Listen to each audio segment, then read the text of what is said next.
When a religion in the past used to conquer in a war, they wouldn't build a house of worship. The Catholic Church didn't build houses of worship on the sites of other religions. Now, we all know about religion. I'm a yes or no? I am a Catholic. Right. Yes, I am. No, you are wrong in your assumptions. I guess what I could ask you is, are you anti-religion? Are you anti-Christian? That's like the lowest response I've ever heard from a candidate. I got to tell you. Really, ma'am. Really, I really don't think that is. So the history of Rome. Rome was not conquered from another group. Well, Rome was a pagan nation before it was a Christian nation. Right. I am losing your point. And the fact of the matter is we're getting way off of the subject matter. No, I'm asking about your commercial. I'm asking about the accuracy of your commercial. You say these are victory mosques. Couldn't the same thing be said about just about every religious body?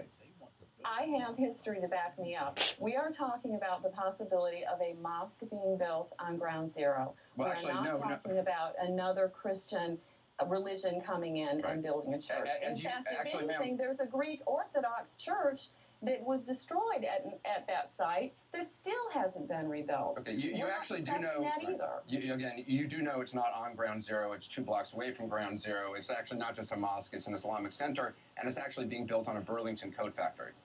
So just for accuracy's sake, it was a Burlington coat factory. Yes, sir, I realize that, and I realize that it's 2 blocks from it. Right. But we're talking about hallowed ground. Is there a line of demarcation that indicates to us where some victims may have died and some may have not, and debris from that terrible, awful disaster that happened? Right. We're all Americans. This is an American issue, and the people of District 2 in North Carolina are very concerned about it. Well, and that's why I'm speaking out on it. You also say on your website, and I quote, that the Obama administration has been spending foreign aid money to build mosques in Muslim nations. You do know that's something that started under George Bush in 2001, and you do know that it's not. And that's fine. Right. And just for accuracy's sake, because you don't mention this on your website, this is actually outreach by the State Department to restore historic sites, including some mosques, but it also restores Christian sites and Buddhist sites, and actually the mosques are of a fraction of the overall spending. That's correct, right?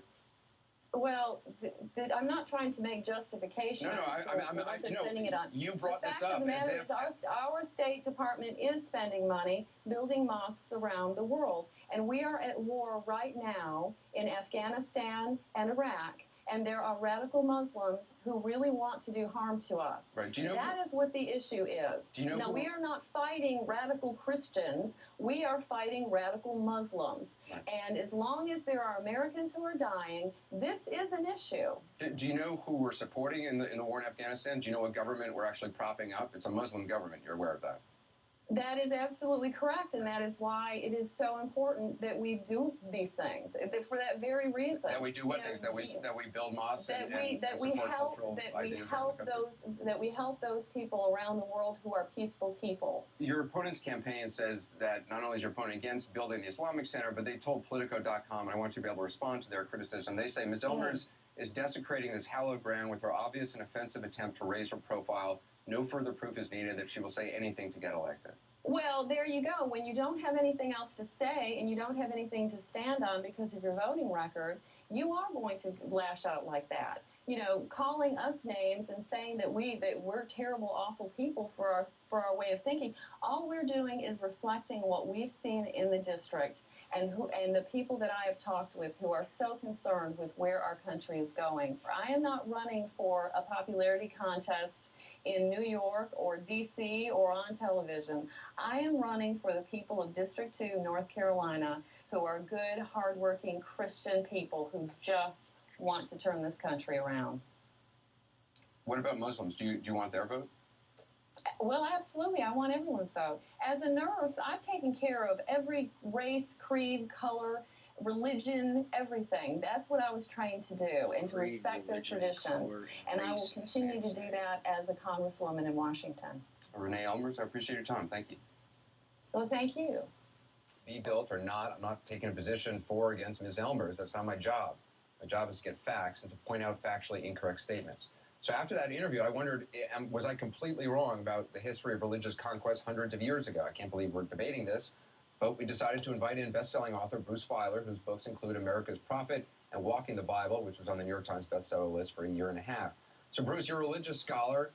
You've actually been to all the sites in Ms. Elmer's ads. Are they victory mosques? Well, I have to say, as someone who writes about and has written 4 books about religion, this is the first time I can think that the history of religion has been brought into a campaign ad to begin with. You know, and like a lot of this hate-mongering, Anderson, there is a kernel of truth to it. And as you said, when Muslims got to Jerusalem and to Cordoba and then to Constantinople, they in fact did build mosques. I've never, in 15 years in writing about this, heard them called victory mosques. There's nothing in them to indicate any of that. But as you said, this is completely consistent with the history of religion. When King David conquered Jerusalem, his son, King Solomon, built the temple. And then when, as you also said, when Rome became Christian, they built St. Peter's, one of the great churches ever built. So this is a completely consistent thing in history, and more to the point, and kind of lost in this whole conversation, I think, is there's 600,000 Muslims who live in and around New York City.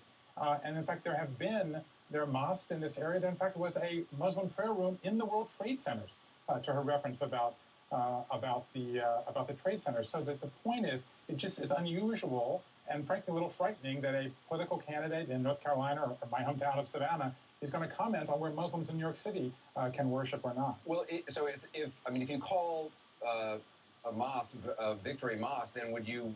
I mean, by that logic, could you call the Vatican a victory church, or St. Peter's a victory church? I mean, if you're going down that road. If you want to use that language, I don't think it's constructive language. And as you rightly said, also when the Pilgrims got to Plymouth, the first thing they built, in fact, was a church.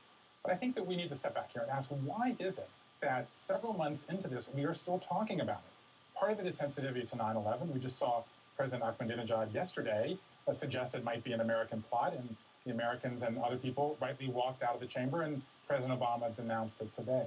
I think there's a deeper question in America, and that is somehow what's going on with Muslims different? Are they going to be welcomed into this country, or do we need to treat them differently?